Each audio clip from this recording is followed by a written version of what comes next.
Sudah selesai pasti mandi dulu tuh. Baik ya. Bismillah. Assalamualaikum warahmatullahi wabarakatuh.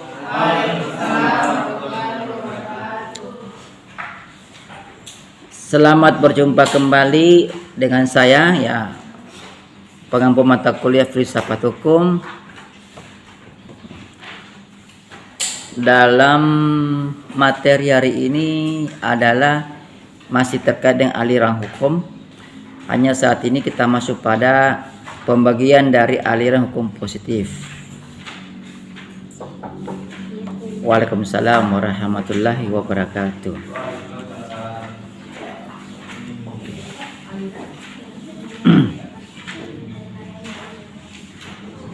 Pada pertemuan sebelumnya saya sudah jelaskan, sudah sampaikan bahwa aliran hukum positif itu dapat dibedakan menjadi dua. Yang pertama adalah aliran hukum positif analitis atau analytical jurisprudence, ya. Jadi pengucapannya analytical jurisprudence, ya. Tulisannya analytical, ya. Biasakanlah itu lidah kalian itu berbahasa asing, ya. Yang kedua itu adalah aliran hukum murni atau teori hukum murni. Aliran hukum murni ini terbit dari teorinya, ya. Teori hukum murni yaitu pure law theory. Saya tulis ini, ya. Pure law theory. Pure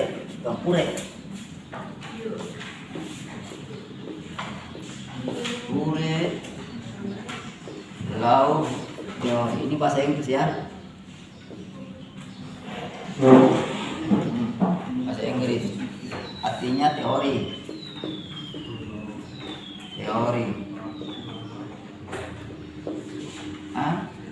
hukum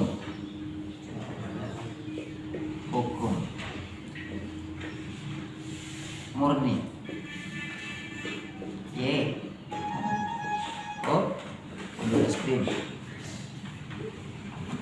itu, ya. Dari pure law theory sudah jelaskan teori hukum murni, dibalik katanya kalau terjemahkan. Jadi itu adalah pembagian dari aliran hukum positif, ya. Aliran hukum positif. Oke, paham itu, ya. Ini saya mengulangi saja yang minggu lalu supaya gampang diingat kembali. Nah, aliran hukum aliran hukum murni itu, ya, dikembangkan oleh Hans Kelsen.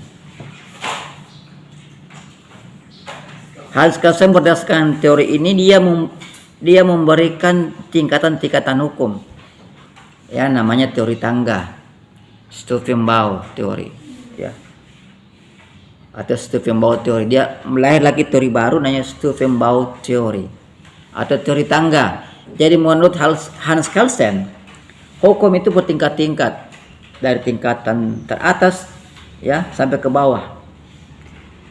Menurut teori yang baru ini, yang, ya, pengembangan dari teori hukum murni yang disebut dengan teori tangga, bahwa hukum tertinggi itu adalah konstitusi. Konstitusi, ya, tertinggi.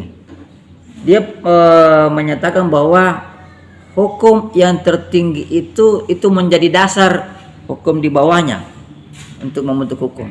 Dengan kata lain bahwa hukum yang rendah, ya, tidak boleh bertentangan dengan hukum yang tinggi. Apa nama asasnya lagi? Lex. Betul. Lex superior derogat lege. Lagi apa lagi? Inferiori, betul. Superior itu tinggi, atas. Inferior itu yang di bawah, ya. Jadi kalau kita terjemahkan lex superiori, hukum yang tertinggi, derogat itu melumpuhkan, mengalahkan.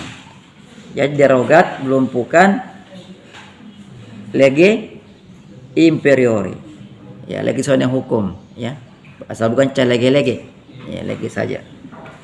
Jadi bukan hukum yang rendah. Inilah asasnya, ya. Asas yang lahirlah teori tangga itu. Ini dalam pandangan hukum positif tentunya, ya. Jadi kalau selalu Waalaikumsalam warahmatullahi taala wabarakatuh. Waalaikumsalam warahmatullahi taala wabarakatuh. Kalau 50 orang yang masuk terlambat, 50 kali juga saya jawab salam. Itu doa. Ayo kita bilang wassalamualaikum warahmatullahi wabarakatuh. Sekian dan terima kasih. Lain kali jangan terlambat lagi, ya. Lambat ya 10 menit tidak apa-apa. Kecuali saya yang terlambat tidak apa-apa, ya. Saya mohon maaf kalau saya terlambat karena ya kalau saya terlambat menunggu, ya kan saya yang kasih informasi, ya. Memang yang mau minta informasi itu selalu menunggu memang. Sudah begitu hukumnya. Oke, masih pada aliran hukum, ya. Aliran hukum positif. Nah, kita masuk pada penjelasannya. Aliran hukum positif yang pertama adalah aliran positivisme sosiologis atau nama lainnya apa? Analytical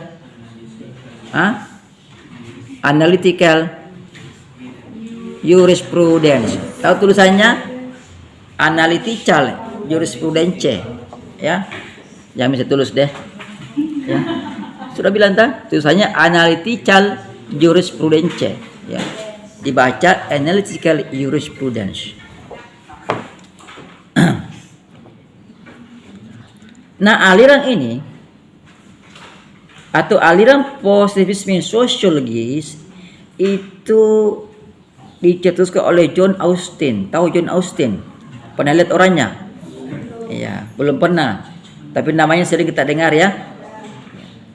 John Austin.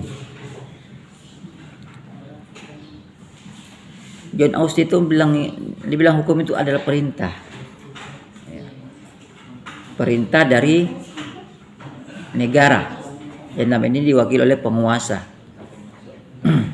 Jadi menurut aliran ini, ya, aliran positivisme sosiologis, bahwa hukum itu adalah perintah dari negara. Ya. Jadi negara itu diwakili oleh penguasa, ya, boleh raja, boleh presiden, ya. Hakikat dari hukum menurut aliran ini adalah perintah. Ya, tahu hakikat? Apa arti hakikat? Hakikat adalah sesuatu yang ada, yang harus ada, tidak boleh tidak ada. Jadi dirubah-rubah bagaimanapun tetap seperti bentuknya. Itu hakikat. Ya. Mau dikasih menghadap ke barat masih sama bentuknya. Dikasih menghadap ke timur masih sama bentuknya. Itulah hakikat namanya. Ya kan? Hakikat. Nah, karena dia sesuatu dia sesuatu yang tidak berubah-ubah, itulah hakikat. Jadi terkait dengan hakikat ini saya mau tanya dulu, cantik itu hakikat atau bukan? Hakikat. Ya, hakikat. Jadi biar dikemanakan hukum, biar dipoles apapun, ya, dia tetap cantik. Ya. Kalau jelek itu hakikat juga bukan? Ya. Ya, kalau kita menganggap bahwa cantik adalah hakikat, walaupun tidak pakai bedak tetap cantik. Walaupun tidak pakai lipstik tetap cantik. Ya. Hanya kalau tambah-tambah lagi tambah cantiknya gitu, ya. Tapi kecantikan tetap ada. Ya kan? Kalau jelek bagaimana? Hakikat juga. Walaupun pakai bedak tetap sama. Mau pakai lipstik tetap sama, ya. Yang merasa jelek jangan tersinggung, ya. Di sini dalam jelek cantik semua orangnya, ya. Ya. Itu hakikat. Jadi menurut John Austin, hukum itu adalah perintah dari penguasa yang berdaulat, penguasa negara. Perintah, ya. Jadi apa kata penguasa, itulah hukum. Perintah, kalau dia memerintahkan.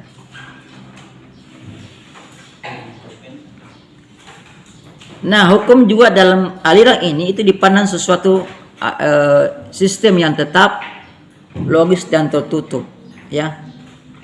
Tetap artinya tidak akan berubah, logis sesuai dengan nalar, tertutup artinya tidak menerima lagi, sebagaimana pendapat umumnya ini aliran positivisme, bahwa hukum itu dipisahkan dari hal-hal di luar hukum, ya, seperti keadilan, ya, kemanfaatan, ya, kebaikan. Pisahkan. Kalau sudah menjadi hukum dalam kalimat itu, itulah hukum. Jadi tidak boleh lagi ditawar-tawar, ya kan? Jadi kalau aturannya menyatakan pencuri hukum 5 tahun, maka semua pencuri 5 tahun. Tidak usah tanya asal usul mengapa dia mencuri. Tidak ada alasan-alasan yang meringankan. Tetap 5 tahun. Kalau namanya pencuri dihukum, ya dihukum, ya. Entah dia mencuri karena memang tidak ada jalan lain, itu satu-satu yang supaya disebabkan, tetap dihukum karena mencuri. Itu kata tertutupnya, ya. Tidak ada penilaian di luar hukum. Inilah aliran positivisme sosiologis, ya, yang dikembangkan oleh John Austin.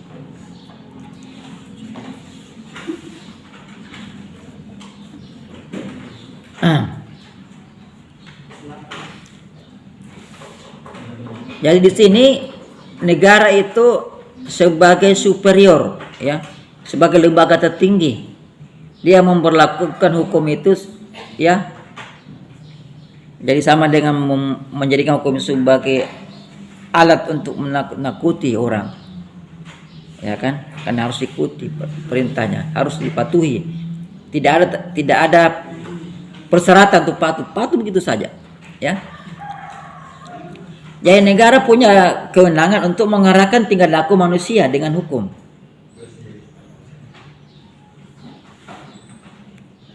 Ya, dalam hal ini ya kemungkinan hukum yang dalam bentuk perintah itu perintah yang memaksa, ya. Karena perintah yang mengikat. Ya kemungkinan bisa adil, bisa bijaksana. Ya, kalau datang dari memang orang yang sudah adil dan bijaksana. Kemungkinan juga sebaliknya. Kalau penguasanya tidak adil, ya bisa terjadi sebaliknya, ya. Saya mau kasih contoh pada kalian ini, contoh kecil begini, ya. Contoh. Kalian pernah dengar kata PTNB, Perguruan Tinggi Negeri Baru? Perguruan Tinggi Negeri Baru. Tidak pernah dengar?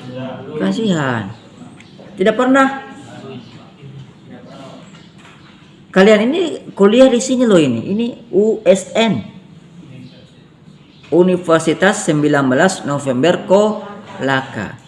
Universitas 19 November Kolaka itu merupakan bagian dari PTN. Ya lama tuh yang baru itu. Baru. Kenapa dibilang baru? Kapan ini jadi negeri? Tahun berapa? 2014. Itulah PTNB. Di Indonesia ini perguruan tinggi negeri baru itu jumlahnya ada 35 perguruan tinggi. Yang dari swasta dirubah menjadi negeri, diambil oleh negara menjadi negeri, berubah menjadi perguruan tinggi negeri baru. Jadi selamat, nanti jasa kalian adalah jebolan dari perguruan tinggi negeri, ya, masih baru kita, ya. Nah terkait ini saya mau tanyakan begini, ya. Ini dulu adalah swasta, ya. USN Kolaka dahulunya sebelum tahun 2014 itu adalah swasta. Pegawainya dan dosennya otomatis swasta, kan? Ya. Setelah diambil oleh negara, kampusnya dijadikan negeri, tanahnya diambil, gedungnya diambil, ya. Universitasnya diambil semua. Oke, paham? Ya. Nah, pertanyaan berikutnya, kalau lahannya sudah diambil menjadi milik negara, ya, apakah pegawai dan dosen-dosennya juga harus PNS? Bagaimana? Saya bertanya begini. Tidak harus PNS. Apa dasarnya, logikanya kita harus PNS? Jadi kita tidak bermain. Saya tidak mau masuk ke ranah hukum secara tertulis. Ya. Nah, tadi ini saya jelaskan bahwa ya, hukum dalam bentuk perintah yang memaksa dari penguasa itu dapat bijaksana, dapat adil. Bisa pula sebaliknya kan, tergantung yang memerintahkan, tergantung yang memberikan perintah. Kalau yang memberikan perintah itu ada orang yang bijak dan adil, maka hasilnya insya Allah bijak dan adil pula. Kalau dari orang yang tidak bijak dan tidak adil, maka yakinlah hasilnya tidak akan bijak dan tidak memiliki keadilan. Nah, pertanyaan saya tadi, kalau kampus ini diambil oleh negara, ya, saya tidak mau bicara fakta, logika katanya kalian bagaimana? Kampus ini diambil oleh negara menjadi PTMB, tetapi pegawainya dan dosennya tidak jadi negeri, tidak jadi PNS. Bagaimana menurut kalian? Itu bijak apa tidak? Kampus ini ibaratnya kalau kita mau gambarkan di analogikan, ini ibarat perahu besar ini. Perahu besar di mana-mana dia dalam perahu itu sudah ada orangnya, sudah ada yang mengemudi, ada nahkodanya. Sudah ada ABK-nya, sudah ada perumpannya. Sudah lama dalam situ, ya, berinteraksi. Tiba-tiba perahu besarnya diambil oleh negara. Kemudian isinya ditanya, "Kalian penumpangnya ngontrak ya?" Bagus enggak itu? Itulah yang terjadi sekarang di perguruan tinggi negeri baru. Pegawai lamanya, dosen lamanya yang sudah tua-tua, yang sudah mau uzur seperti saya misalnya, karena tidak bisa lagi mendaftar PNS lewat umur, ada pun yang masih bisa mendaftar PNS dites lagi tidak lulus. Padahal sudah mengabdi selama belasan tahun, bahkan ada yang sudah 20 tahun lebih mengabdi. Dibilang, "Kalian dikontrak aja ya." Masuklah orang baru, mendaftar baru. Lulus mereka lewat tes. Jadi orang yang baru masuk mengenal perahu itu, langsung menjadi pemilik perahu itu, sementara yang sudah lama menumpang, ya, diberikan tanda tangan kontrak ya. Kontrak kamu sekian tahun, macam-macam, keluar. Itu tidak bijaksana, ya. Tapi itulah kalau menurut aliran positivisme sosiologis, itulah hukum perintah, ya kan? Jadi tergantung dari yang memberikan perintah. Kalau dia sudah bijaksana, maka insya Allah hasil dari perintahnya itu akan melahirkan kebijaksanaan, ya kan? Gitu. Jadi kalian ini jangan berharap bahwa dosen-dosen kalian di sini semuanya negeri PNS. Saya belum PNS, saya P3K. P3K itu kalau kita masuk dalam ranah hukum perdata itu kontrak itu. Kan P3K kepanjangannya apa? Pegawai pemerintah melalui perjanjian kerja. Melalui perjanjian kerja berarti kita kontrak. Saya dikontrak 5 tahun di sini loh. Dari tahun 2021 sampai 2026. 5 tahun. 5 tahun kemudian saya belum tahu nasib saya bagaimana. Apakah saya masih diterima lagi? Kalaupun diterima, apakah saya masih ikut tes lagi? Dan kalau saya ikut tes, apakah saya lulus atau tidak? Ya kan? Karena kemampuan seseorang itu masih makin berkurang. 5 tahun ke depan kemampuan saya dalam pengetahuan umum lain mungkin berkurang. Kecuali mungkin di bidang hukum perdata, bisa apa mungkin saya masih ada. Ingat-ingat. Tapi kalau bicara TPA, tes pendidikan akademik, yang sudah masuk kalian sudah pernah ikut PNS kan? Yang ini PNS sudah pernah ikut tes PNS? Susah nggak itu tesnya? Susahnya ampun itu, ya. Itu kita belum tahu apakah kita akan menjadi dilanjutkan, ya. Karena di situ dinyatakan dapat diperpanjang apabila masih dibutuhkan. Nah, ini kata-kata masih dibutuhkan. Itu pun tidak jelas kalau masih dibutuhkan apakah dites lagi atau tidak. Kalau dites, apakah hanya formalitas atau bukan? 5 tahun ke depan saya sudah umur berapa tahun ya? 50 tahun lebih, ya kan? Tidak ada pensiunnya untuk P3K. Nah, ini tidak bijak, tidak adil. Nah, inilah yang diperjuangkan supaya kedepannya ini masa pemilu ini semua pegawai ini diangkat jadi PNS, diaminkan, amin, ya kan? Karena status kita sebagai P3K itu sebenarnya terus terang saja itu membebani kita dalam menjalankan kewajiban. Ya. Bagi orang yang kurang tidak kuat mentalnya, dia akan terpikir terus, wah 5 tahun ke depan saya di mana ini? Akhirnya apa? Ngajar tidak ngajar, ya.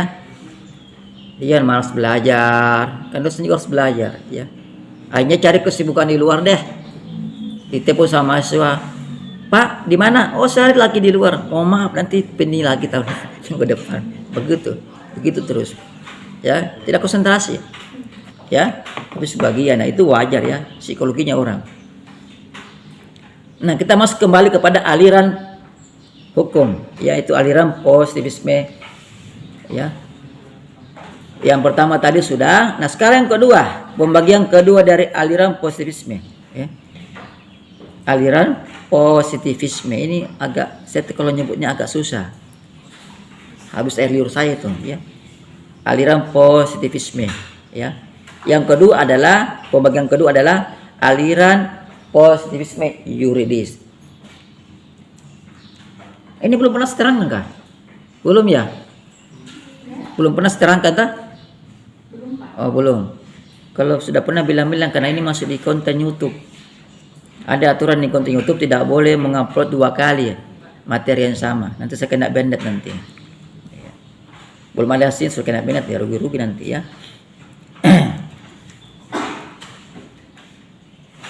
Aliran positivisme yuridis ini itu ya Hans Kelsen, ya.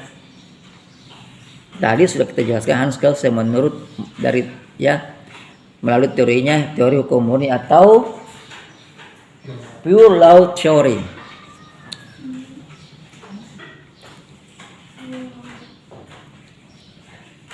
Bagi Hans Kelsen, melalui teori hukum murninya ini, hukum itu harus dipisahkan atau dibersihkan dari gejala-gejala non-yuridis seperti unsur sosiologis, politis, historis, bahkan etis. Etis itu keadilan, kemanfaatan maksudnya, kemanfaatan ya.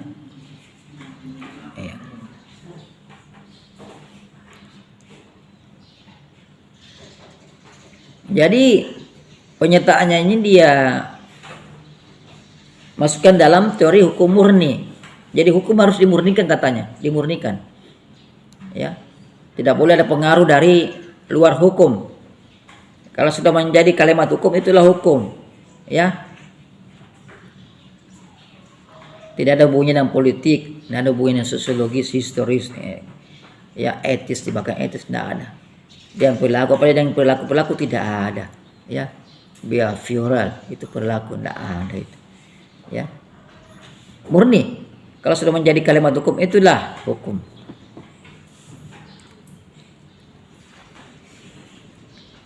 Nah, bagi Kelsen, Hans Kelsen ini, hukum itu merupakan satu keharusannya atau kewajiban yang mengatur tingkah laku manusia sebagai makhluk yang rasional.